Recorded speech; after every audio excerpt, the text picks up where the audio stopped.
Kewajiban adalah utang yang timbul dari peristiwa masa lalu yang penyelesaiannya mengakibatkan aliran keluar sumber daya ekonomi BLU. Karakteristik kewajiban adalah bahwa BLU mempunyai kewajiban obligation masa kini. Kewajiban merupakan suatu tugas dan tanggung jawab untuk bertindak atau untuk melaksanakan sesuatu dengan cara tertentu.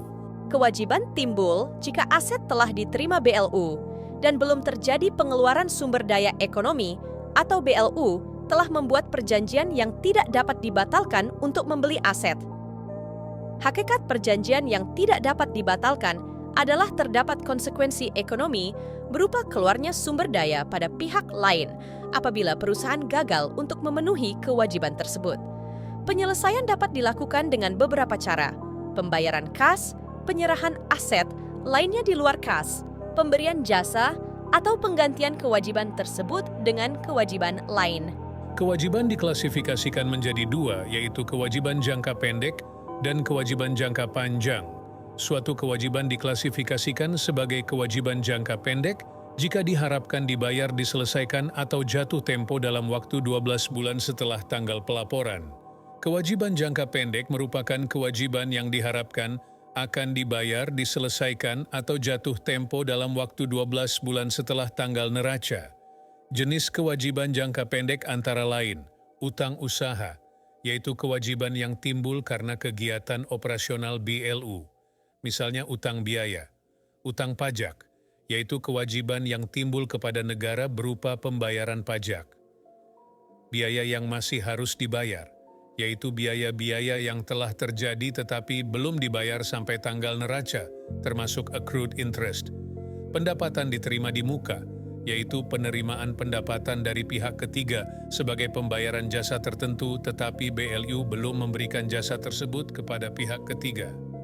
Bagian lancar utang jangka panjang, yaitu bagian dari utang jangka panjang yang akan jatuh tempo dalam waktu 12 setelah tanggal neraca. Utang jangka pendek lainnya, yaitu utang yang akan jatuh tempo dalam 12 bulan setelah tanggal neraca yang tidak dapat dikelompokkan.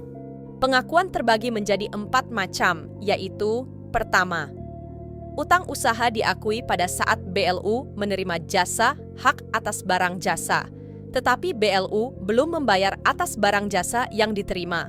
Kedua, utang pajak diakui pada saat transaksi atau kejadian telah mewajibkan BLU untuk membayar pajak kepada negara sesuai dengan ketentuan perundang-undangan yang berlaku.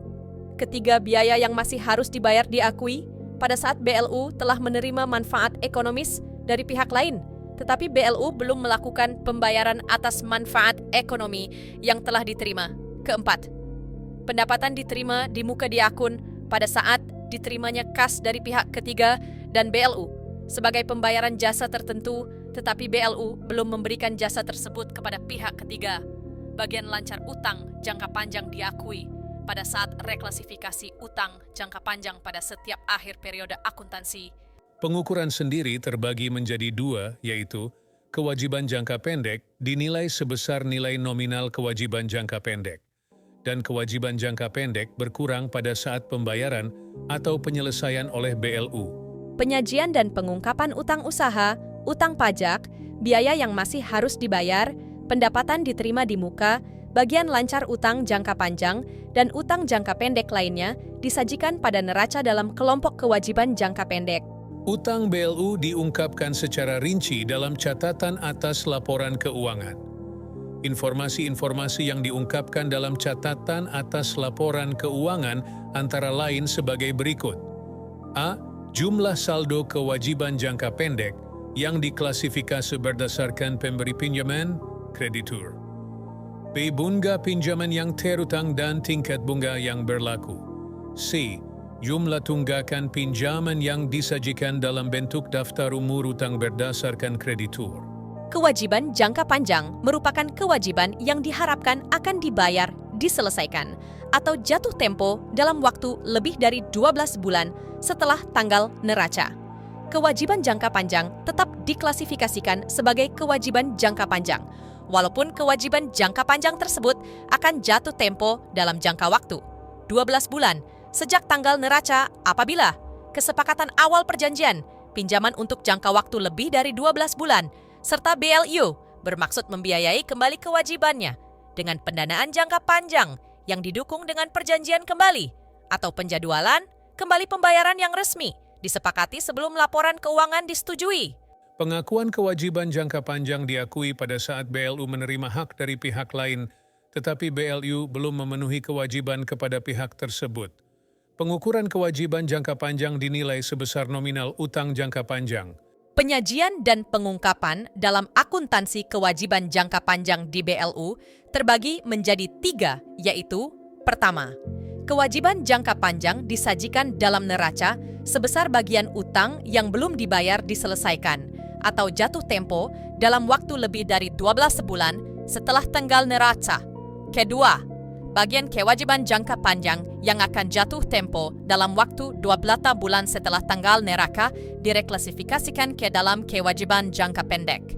Ketiga, hal-hal yang harus diungkapkan dalam CALKA antara lain sebagai berikut: jumlah rincian jenis utang jangka panjang, karakteristik umum setiap utang jangka panjang, termasuk informasi tingkat suku bunga dan pemberi pinjaman, jumlah tunggakan utang jangka panjang yang disajikan dalam bentuk daftar umur utang berdasarkan kreditur. Hal-hal penting lainnya seperti persyaratan kredit yang tidak dapat dipenuhi. Berikut adalah contoh terkait akuntansi kewajiban BLU. Universitas Sriwijaya adalah sebuah BLU yang bergerak di bidang pendidikan.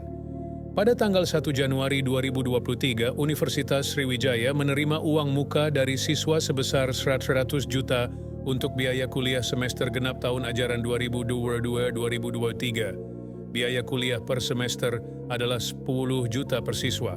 Jumlah siswa yang membayar uang muka adalah 10 orang.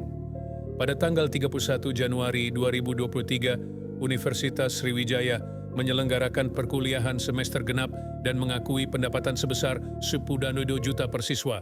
Buatlah jurnal akuntansi untuk mencatat transaksi tersebut pada tanggal 1 Januari 2023 dan 31 Januari 2023. Maka penyelesaian atas soal tersebut pada tanggal 1 Januari 2023, Universitas Sriwijaya mencatat uang muka sebagai kewajiban jangka pendek, yaitu pendapatan diterima di muka. Maka jurnalnya adalah kas 100 juta rupiah pada pendapatan diterima di muka 100 juta rupiah. Kemudian pada tanggal 31 Januari 2023, Universitas Sriwijaya mengurangi kewajiban pendapatan diterima di muka sebesar 10 juta per siswa dan mengakui pendapatan sebesar 10 juta per siswa. Maka jurnalnya adalah pendapatan diterima di muka 100 juta rupiah. Pada pendapatan jasa pendidikan 100 juta rupiah. Rumah Sakit Umum adalah sebuah BLU yang bergerak di bidang kesehatan. Pada tanggal 1 Februari 2023, Rumah Sakit Umum menerima pinjaman dari bank sebesar 500 juta rupiah dengan bunga 10% per tahun. Pinjaman tersebut harus dibayar lunas pada tanggal 31 Desember 2023. Pada tanggal 30 Juni 2023, membayar bunga pinjaman sebesar 25 juta rupiah. Buatlah jurnal akuntansi untuk mencatat transaksi tersebut pada tanggal 1 Februari 2023, 30 Juni 2023, dan 31 Desember 2023. Maka penyelesaian atas soal tersebut adalah pada tanggal 1 Februari 2023, mencatat pinjaman sebagai kewajiban jangka panjang, yaitu utang bank. Maka jurnalnya adalah kas 500 juta rupiah pada utang bank 500 juta rupiah pada tanggal 30 Juni 2023, mencatat bunga pinjaman sebagai beban bunga dan mengurangi kas. Jurnalnya adalah beban bunga 25 juta rupiah pada kas 25 juta rupiah pada tanggal 31 Desember 2023, mencatat bunga pinjaman sebagai beban bunga dan mengurangi kas. Juga melunasi pinjaman pokok dan mengurangi kewajiban utang bank. Jurnalnya beban bunga 25 juta rupiah, utang bank 500 juta rupiah pada kas 525 juta rupiah.